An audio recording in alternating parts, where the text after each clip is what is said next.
네, 저희는 오늘 랭킹 2위부터 시작하겠습니다. 바로 주제는 연쇄 탄핵입니다.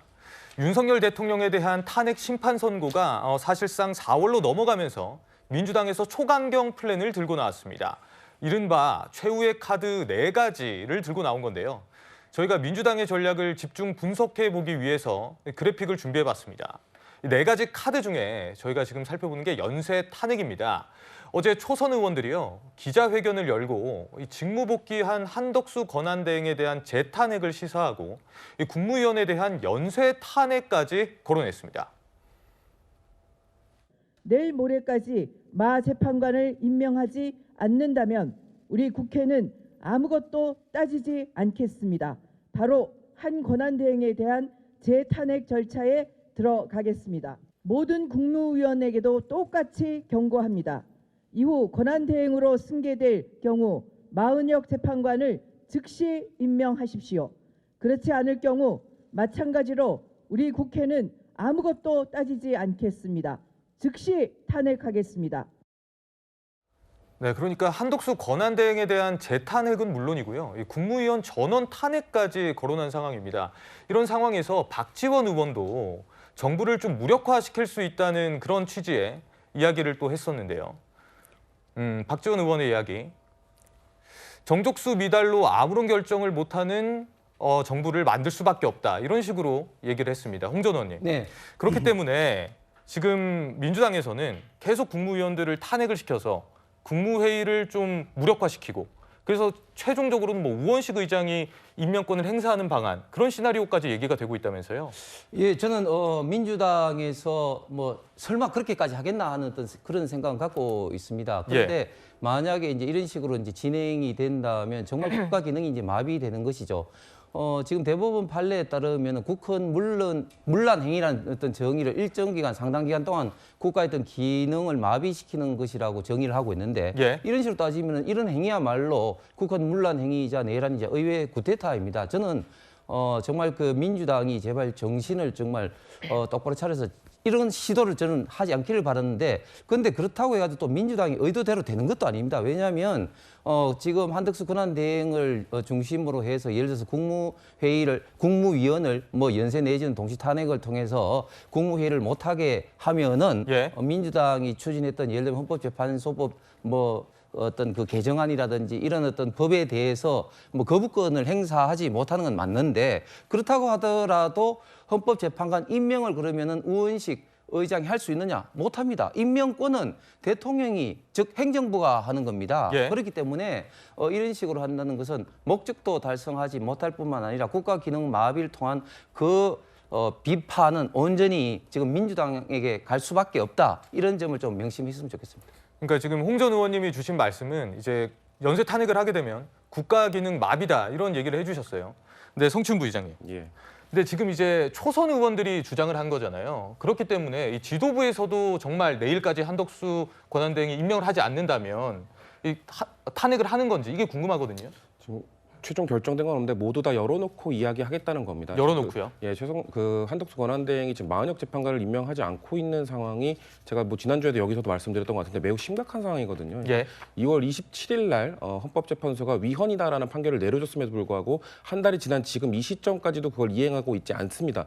그렇기 때문에 그거에 대해서 만약에 지금 뭐 한간에서 나오고 있는 4월 18일이 넘어가는 건 아니냐? 그렇게 되면 헌법재판관이 6명이 돼버리면요, 그 윤석열 대통령의 탄핵 심판을 중단할 수밖에 없게 됩니다. 그럼 선고를 못 내리고 한덕수 권한대행 체제로 남은 임기를 채워야 할 가능성도 있습니다. 그렇게 되면은 완전 국정이 무너지지 않겠습니까? 그런 것들을 방지하기 위해서. 근데 지금 우리 민주당에게 거대 여당 아니냐, 거대 야당 이렇게 막 말씀을 하시지만 거대 야당 입장에서도 할 수 있는 게 없어요. 지금 이렇게 대놓고 행정부가 헌법을 유린하고 헌법을 지키고 있지 않는 상황에서 민주당으로서는 할 수 있는 게 없는 상황이다 보니까, 그럼 우리가 뭐라도 해야 되는 건 아니냐, 뭐라도 해보자는 차원에서 아이디어가 나오다 보니 그러면은 줄탄핵이라도 해서 지금 행정부, 왜냐하면 행정부가 위헌하고 있기 때문에 지금 국민의힘에서는 저희가 위헌 정당 되는 거 아니냐고 주장을 하시는데, 지금 위헌 정부이기 때문에, 헌법을 지키지 않고 있는 정부이기 때문에, 그렇다면 다수당으로서 할 수 있는 역할을 찾는 과정에서 이런 얘기까지 나온 거거든요. 저는 그런 것까지 이행되지 않기를 바라면서 한덕수 권한대행이 빨리 헌법을 제자리에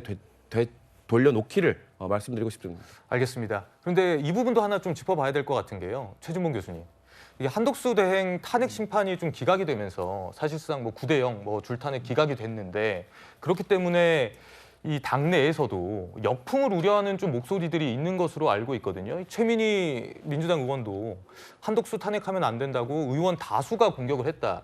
이런 얘기를 했어요. 그 역풍에 대한 우려 어떻게 보십니까? 저는 뭐 역풍에 대한 우려는 없다고 보는데요. 없다고요? 뭐, 네, 최민희 의원님의 저런 그러니까 본인을 공격했다고 하는 것은 어쨌든 뭐 여러 가지 의미가 있을 수 있겠는데 당내 뭐 이런 부분들 예컨대 지금 우려가 되는 건 다른 게 아니고 윤석열 대통령에 대한 이 파면이나 아니면 기각이든 뭐 둘 중에 하나의 선고가 빨리 이루어지지 않기 때문에 이런 문제가 발생하고 있는 거 아니겠어요? 예. 그래서 그런 부분들을 빨리 진행하라고 얘기하는 것이고요. 그리고 어쨌든 헌재에서 권한쟁의 심판을 통해서 마은혁 재판관 임명하지 않은 것은 분명히 잘못됐다라고 이미 위헌 결정을 내렸기 때문에 그걸 따르는 것은 당연히 권한대행으로서 해야 될 일이에요. 예. 그걸 차일피일 누리면서 한 달이 지났는데도 임명을 안 하고 있으면 그건 분명히 위헌 사유가 되는 것이고요. 그 절차에 따라서 탄핵을 진행할 수 있다고 봅니다. 그러니까 물론 한덕수 만약에 이제 총리가 언제 뭐 할지 안 할지 모르겠는데 지금처럼 이렇게 계속 시간을 끌 때는 저는 탄핵 사유가 된다고 보고 민주당 예. 입장에서 그걸 이유로 탄핵할 수 있다고 생각해요.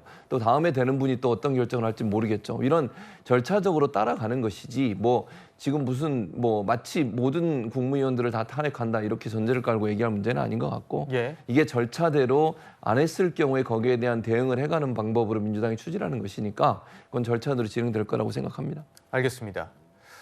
일단 내일까지 시한을 못 박으면서 이 마은혁 재판관 임명을 지금 촉구를 하고 있는 상황입니다. 근데 이제 마은혁 후보자가 재판관으로 탄핵 심판에 참여를 하게 되면 변론 재개를 또 해야 되다 보니까 이 선고 기일이 오히려 좀 늦어질 수 있다는 분석도 나오고 있어요. 이정근 평론가님. 네네. 그렇기 때문에 네. 이 마은혁 후보자 임명을 꼭 해서 탄핵 확률을 높이겠다 이런 의도로 봐야 되는 걸까요? 그렇지요. 민주당의 지금 마은혁 후보자에 대한 어떤 집착처럼 보이는 이유가 자 보시죠. 8년 전에는 8명으로 했습니다. 예. 9명이 꼭 하라는 그러니까 8년 전에 박근혜 전 대통령에 대한 헌법 재판관은 8명이었어요. 8명이 했습니다. 그리고 그 결과에 대해서 전혀 9명이어야 된다라고 국민들이 강요하지 않고 그걸 받아들였어요. 그런 전례가 있고 또 한 가지가 지금 말씀하셨듯이 빨리 나와야 된다는 그 당위와 그런데 마은혁 재판관을 후보자를 재판관으로 임명하면 변론 재개 때문에 더 늦어지는 거잖아요. 예. 이 두 가지가 상충함에도 불구하고 상충함에도 불구하고 두 가지를 동시에 주장하는 건 앞에 빨리 해야 된다는 거에 방점이 아니라 마은혁 후보자가 무조건 있어야만 한다. 그러니까 지금의 어떤 기류가 민주당 입장에서는 이게 윤 대통령의 어떤 파면을 결정하는 것보다는 기각될 확률이나 각하될 확률이 더 많으니까 마은혁 후보자를 무조건 해야만 한다라는 그 당위가 그쪽이 더 방점이 찍힌 이야기가 아니겠느냐라는 것이고요. 한 가지만 더 붙이면 지난 1년 동안 사실 국회가 특히 이제 민주당이 다수당이므로 헌법재판관이 당시에 6명일 때 안 했어요, 계속. 그래서 당시 이진숙 방통위원장 그 탄핵 심리 때 김영두 재판관과 문영배 재판관이 국회 국회 대리인단 특히 이제 그 정청래 법사위원장을 약간 좀 질책을 했거든요. 꾸짖었거든요. 예. 아니 인용을 원한다면 국회에서 먼저 후보자 추천부터 해야 되는데 그것을 방기하면서 지금 계속 이렇게 이 헌법재판소를 무력화하고 있는 게 아니냐. 빨리 추천하라는 그런 어떤 질책이었는데 그때는 사실 그렇게 급하지 않으면서 지금은 자신의 어떤 정치적 이해관계 때문에 이렇게 밀어붙이는 게 아니냐라는 겁니다. 예, 연쇄 탄핵을 한다고 하니까 이 국민의힘에서 거센 비판들 계속 쏟아지고 있거든요. 특히 국민의힘 주진우 의원은요. 형사처벌 가능성까지 거론을 했습니다. 강요죄, 직권남용죄가 될 수도 있다고 했고 민주당이 위헌 정당으로 해산 청구를 해야 될 판이다. 이런 말까지 나왔습니다. 성추윤 부의장님, 예. 어쨌든 뭐 탄핵 내일까지 시한을 둔 거고 본회의를 열고 뭐 탄핵을 하든 이렇게 전개가 될 텐데 인용 가능성은 굉장히 낮잖아요. 임명을 할 가능성은. 그러면 어떻게 전개가 될까요? 글쎄요, 저희 그런 것들 뭐 우리가 다 예측을 하고 다 뭐 그런 것들 시나리오를 짜고 하는 게 아니거든요. 일단 우리가 가장 바로잡아야 되는 거는 마은혁 재판관을 임명하는 게 최우선 과제다라는 말씀을 드리고 있는 겁니다. 네. 지금 아까 전에 마은혁 재판관을 지금 임명하지 않으면은 윤석열 대통령의 탄핵 심판이 지금 불리하기 때문에라고 말씀하셨는데 예. 전혀 별개의 문제입니다. 저희는 마은혁 재판관 임명하면 지금 현 실장 물리적으로 아마도 마은혁 재판관은 4월 18일 이전에 윤석열 대통령의 탄핵 심판을 내기 위해서는 참여를 못할 거라는 걸 인지하고 있습니다. 그럼에도 불구하고 마은혁 재판관이 들어가는 것이 완성도를 높이는 것이기 때문에 이 헌법재판소 구인 체제를 만드는 것이기 때문에 그것을 말씀을 드리는 거고 그러면서도 빨리 결론을 내리라는 건 별개의 문제이기 때문에 동시에 가는 겁니다. 그렇기 때문에 모순적이다 아니면 둘 중에 뭘 하라는 거냐 저희는 두 개 다 동시에 하라는 겁니다. 그러면 마은혁 재판관 빼고 8인 체제로서 빨리 그 최종 결론을 내려라. 근데 4월 18일 넘기게 되면 6인 체제가 돼버리니까 그럼 예. 공전이 돼버리니까 그거에 대해서 지적을 하는 것이고요. 사실 박근혜 대통령 때도 아까 말씀하신 것처럼 원래 9인 체제에서 시작을 했습니다. 예. 9인 체제에서 심리를 하다가 박한철 소장이 그 임기 만료로 퇴임을 했었던 거고 이정미 재판관도 퇴임을 앞두고 있을 때 3일 전에 결론을 내리지 않았습니까? 근데 지금은 그때랑 다르게 8인에서 7인이 아니라 8인에서 6인이 되는 그렇게 되면 중지가 돼버리는 상황이기 때문에 매우 심각한 헌법 중단 상태가 올 수 있기 때문에 그거에 대해서 지적을 하고 그거에 대해서 어떻게든 우리가 본회의를 열어서 통과시키든 뭐 인용, 기각 이런 것들 다 예측하고 하는 게 아닙니다. 어떻게든 한덕수 권한대행에게 마은혁 재판관을 임명하는 것을 좀 강조하기 위해서 하는 거라는 말씀드리겠습니다. 네, 지금까지 이 연쇄 탄핵 첫 번째 키워드를 두고 민주당 그 마은혁 후보자를 임명하기 때문이다. 또 별개 문제다. 이렇게 정리를 해볼 수가 있겠습니다. 저희가 이제 다음 두 번째 카드 바로 임시 재판관 지위 요청입니다. 우원식 국회의장이요. 그 헌재 위헌 판결이 나온 지 한 달 이상 지났는데도 한덕수 대행이 마 후보자 임명을 거부하는 건 국헌문란이다. 이렇게 주장을 했고요. 그러면서 어젯밤에 이 헌법재판소에 권한쟁의 심판 청구를 하면서 마 후보자를 헌법재판관 지위로 임시로 인정해달라는 가처분 신청을 낸 겁니다. 홍 전 의원님. 네. 어제 이 가처분 신청 낸 것 어떻게 보셨습니까? 예, 저는 우원식 국회의장이 이제 국회의장으로서 이제 직분은 이제 망각을 하고 정말 민주당의 어떤 전의대로 나섰다. 뭐 이렇게 볼 수밖에 없을 것 같습니다. 왜냐하면 예. 지금 저 사건 저렇게 하는 것은 이미 최상목 권한대행에 대해서 벌써 한번 했지 않습니까? 했는데 또 이렇게 무리하게 정말 우역 따짐으로 막무가내로 지금 물어붙이고 있는 것이죠. 지난번에 최상목 권한대행에게 권한쟁의 심판 청구를 할 때 헌법재판소에서 뭐라고 했습니까? 이게 권한쟁의는 기관이 어떻게 판단을 청구를 하는 것이 의장이 청구하는 것이 아니다고 해서 그때 문영배 대행이 힌트를 줘가지고 다시 한번 국회 결의를 좀 우회적으로 거치면서 이제 됐죠. 예. 그렇게 국회의장이 아닌 국회에서 본회의 결의를 거쳐야 되는데 이번에도 역시 결의를 거치지 않은 권한쟁의 심판을 했죠. 그다음에 또 지난번에도 최상목 권한대행에 대해서 마은혁 후보자의 어떤 지위 확인 어떤 청구를 했는데 그때 이미 각하를 했습니다. 헌법재판소에서 이것은 행정부가 판단할 문제지 헌법재판소에서 판단할 문제가 아니다. 임명할 문제가 아니라고 이미 결정을 내린 상태입니다. 그런데 단순하게 사람이 바뀌었다고 해서 또 권한대행에 또 지금 동일한 사건에 대해서 또 밀어붙이고 있는 겁니다. 이것은 분명히 국회의장으로서 있던 직권을 지금 현재 지나치게 남용하는 것뿐만 아니라 지금 현재 직무를 수행하는 데 있어서 어떻게 보면 최소한의 어떤 국가 안정과 그리고 정치적 중립에서 지금 바라보는 것이 아니라